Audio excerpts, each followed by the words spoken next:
my name is Miriam Wise, but I'm known as Mimi, and I was born in Italy, in Milan, and in 1937, December of 1937.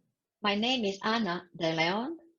I was born in ex-Yugoslavia, today Serbia, on 25th of November 1935. My name is Susanne Warhaftig,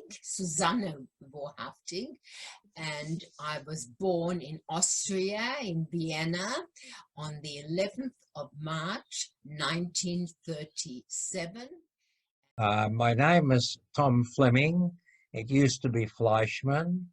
I was born on the 27th of June, 1938 in Bratislava.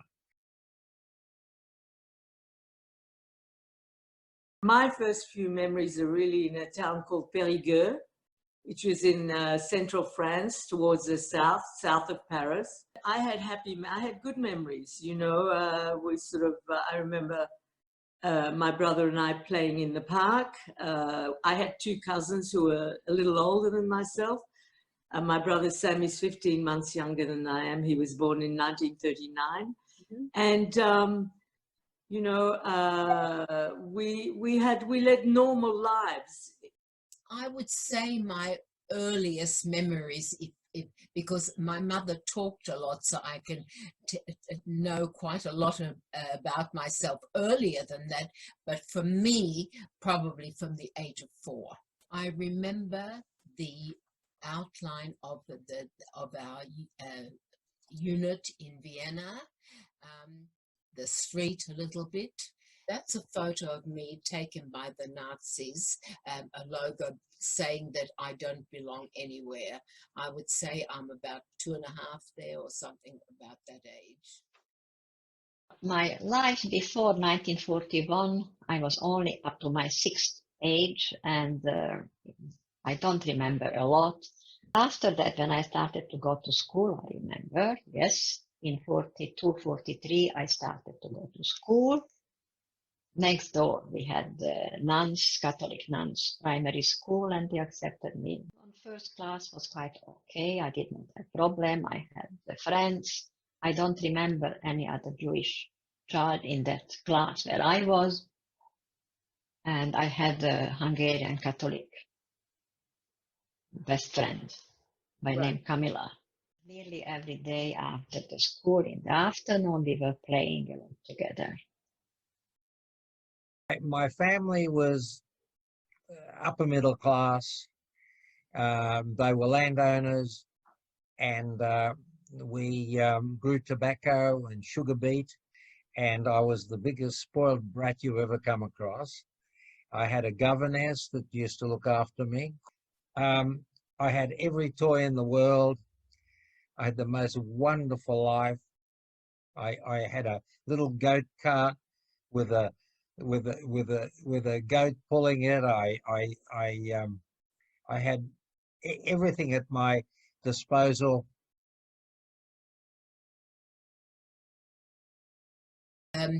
By the time I was 4 years of age, the Nazis were in Austria. Restrictions started coming in. We could no longer walk in the street as we wished. We couldn't go into certain shops. Schools were closed. Shops were vandalized. I had a little very unpleasant thing with Camilla. I was knocking on her door, and whoever opened the door, I was told that I'm a little Jewish girl and I'm not allowed to come to play with Camilla more. And I came home very unhappy, crying. For me, that was very bad. And then very soon they asked my mom to come to the school. That all things happened in a couple of weeks' time. And they said that the nun said, "Mom, Mrs. Weiss, we are very sorry, but Annika is Jewish and you are Jewish. She's not allowed to come to the school more." But they were very nice because they gave me a certificate 3 months earlier that I finished the 2nd class of primary school. But then, after a few days, we had to move because the authorities decided to concentrate the Jewish population. But we moved in a ghetto, and there in 2 rooms, we were 15 of us, 3 different families. And we slept on the floor because we could not move any furniture in the ghetto.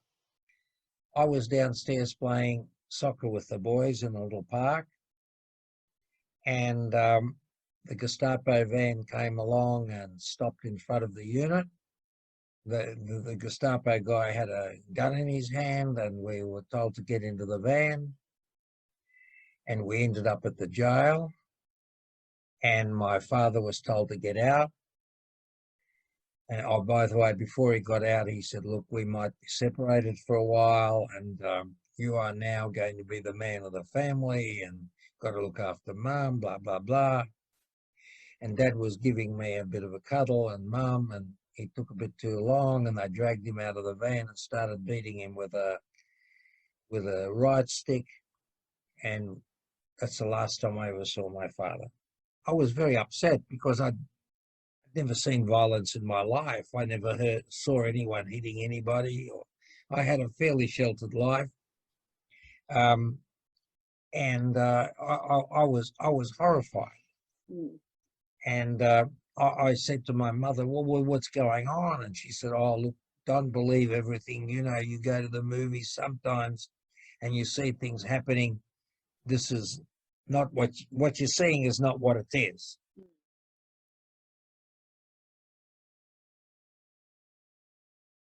We were surrounded by love. My brother Sammy and I were the only 2 grandchildren. We had our grandparents with us who adored us. My parents loved us. Mm-hmm. For us, that has played a big role in our lives, and it gave us security, and we had each other. Yeah. We were lucky, unlike other children that you no doubt will talk to, young people who didn't have a sibling. Yes.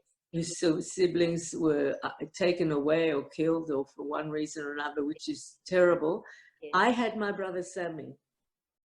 We knew that we could be picked up any time at all, and my mother had a Christian friend who lived in the same apartment block. Her name was Fritzi Bauer. She was actually an operetta singer. She was an only child, Catholic, and she spent a lot of time in my grandparents' place where we were living. She came up with the idea to make me look sick. And she came up and they put me to bed, and we waited and waited and waited, and by the afternoon 2 soldiers, Nazi soldiers, were banging on the door, and that is so vivid in my mind, that banging.